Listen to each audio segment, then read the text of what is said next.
koonka buluugaahi waa kaaynu ku noolnahay ee dhulka loo yaqaano waana calaamadda dhibicda buluuga oo ka timid midabka biyaha ee ku goglan boqolkiiba 37 koonkeena oo ah ka kaliya nolol deegaanka ka soo gashay haddaba dhulkeenu waxa uu la ilmeynayaa caqabadaha soo wajahaya barnaamijkeena waxaynu ku soo qaadanaynaa sida ay wax u jiraan iyo isbeddelka dhanka cimilada ee ku yimi dunida aynu ku noolnahay sanadba ka xiga barafku waxa uu yahay mid ka soo yaraanaya qurbiga waqooyi ee dunida isagoo marba marka ka dambaysa barafku u soo daadanaya si ka badan sidii hore iyadoo diirimaadkuna yahay mid soo kordhaya heerkulka qurbiga waqooyina waa mid isu sii bedelaya si ka badan xaddigii uu sanad walba isbedeli jiray iyadoo sanadihii u dambeeyena ay xaaladdu si weyn uga duwanayd waxaana lagu baraarugay waxyaabo inay dhici doonaan aan cidina xisaabta ku sii darsan iyadoo dhibaatooyin culus oo dhanka biyaada ayna yihiin kuwa imaanshahooda la wada saadaalanayo xilli aanay jirin wax muuqda oo ay basharka aadamuhu ku qaban karaan amaba ay kaga hortegi karaan barafbadeedka qurbiga waqooyi ee caalamka oo ah barafka ku daboolan qaaradda antarctic waxa uu xilligan wadaa inuu si tartiiba u dhalaalo taasoo ay sabab u tahay diirimaadka cimilada adduunka oo barafkii fadhiyay u bedelaysa biyo butaacaya dhalaalka barafkaasi iyo hoos u dhiciisuna waa dhibaato saameyn ku yeelanaysa dhammaan noolaha dhulka dushiisa ku dhaqan oo dhan baaritaanadii ugu dambeeyey ee ay sameeyeen kooxda baarayaasha ee uu horkacayo master walter meec oo xubinka ah hay'adda nasa iyo xarunta wadaniga ah ee barafleyda ee jaamacadda maryland ee dalka maraykanku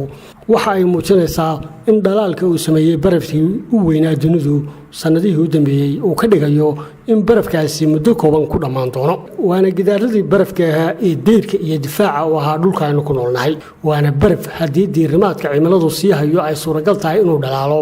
oo bil gudaheed ku baabiyo dhammaan wixii aadamuhu dhisteen culimada qaarkood waxay aaminsan yihiin in diirimaadka cadceedu aanu si fudud ugaga wada takhalusi karin barafka qudbiga waqooyi laakiin warwarka jiraa waxaa xudun u ah in barafkii weynaa ee dunidu uu sanadba ka xiga sii khafiifayo oo sii itaalgabayo isagoo sii noqonaya mid dildilaacaya oo dabeeto diirimaadka dartii dhalaalaya oo dhaqaaqaya isagoo biyaa mana aha mid xilligan ka soo bixi karaya hawshii gaashaanka ahayd ee uu dhulka u ahaa dhowaan ayay ahayd markii la sii daayay muuqaalo sawirada dhaqdhaqaaqaha oo ka sheekeynaya qaabkii uu barafbadeedka waqooyi u soo daadanayay tan iyo sanadkii 1984 waxaana ka muuqday dhibaatooyinka dhanka cimilada ee uu la kulmay qurbiga waqooyi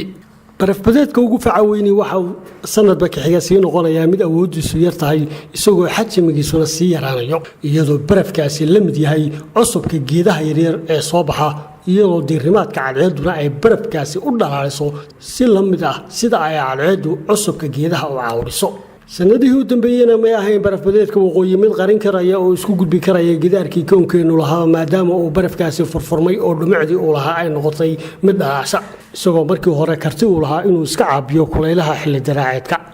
waxyaabaha dhibaatada ku haya barafka goglanin waqooyiga dunidu ma aha kulaylkii xilli daraaceedka waxayna ahayd sanadkii 2012 markii miisaankii ugu cuslaa uu ka dhacay ee uu ka lumay barafbadeedka waqooyi waxaana meeshii ugu sarreysay gaadhay isbeddelkii ku imanayay tan iyo sanadkii 1979 waana xilligii ay hoos u dhacday masaafada dhuleed ee uu ku daboolan yahay taasoo ku soo ururtay ilaa 3 milyan oo kiiloomitir oo isku weera barafbadeedka qurbiga waqooyi waa mid xidhiidh iyo saameyn babalale cimilada guud ee dunida kaasoo haddii uu sii wado dhalaalkiisa isu rogaya xaddi badan oo biyaha biyahaas oo mawjadaha ay kiciyaan ay dul mari karaan magaalooyin badan oo waaweyn ama xitaa waddan dhammaantii